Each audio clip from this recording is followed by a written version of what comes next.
soulagés. Ils franchissent enfin la frontière tunisienne. Le regard perdu, ils sont pris en charge rapidement. La plupart sont originaires du Bangladesh, comme Mohamed, qui travaillait à Tripoli depuis 2 ans. Dans sa fuite, il a été détroussé tantôt par des militaires libyens, tantôt par des mercenaires, mais il a eu plus de chance que d'autres. Il y a plus de 20 000 Bangladeshis qui attendent de venir ici. Ils pensent que la route est dangereuse pour venir en Tunisie. Ils ont leur famille avec eux, ils ne sont pas en sécurité. Ils se demandent comment ils vont rentrer au Bangladesh. Pour ces Bangladeshis, destination Choucha, le camp de réfugiés à 8 km de la frontière. Là, en plein désert, commence une nouvelle épreuve, trouver sa place parmi plus de 16 000 anonymes. Direction cette tente où se passent à l'abri des regards les enregistrements des migrants.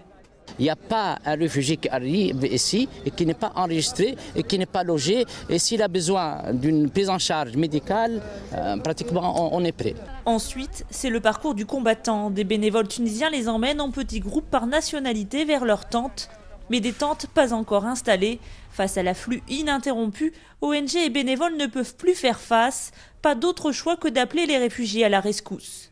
Il y en a 2 qui montent et vous donnez les tentes. Et nous, on les dépose ici, ok? Surpris, Yovlaz et ses amis népalais s'exécutent malgré la fatigue. 2 heures plus tard, 4 tentes sont enfin dressées.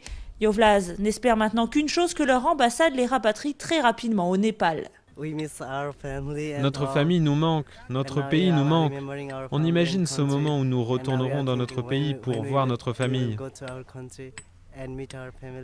Ce groupe de Népalais est plus chanceux que d'autres, ils obtiennent matelas et couvertures. Épuisés mais saufs, ils peuvent enfin se reposer.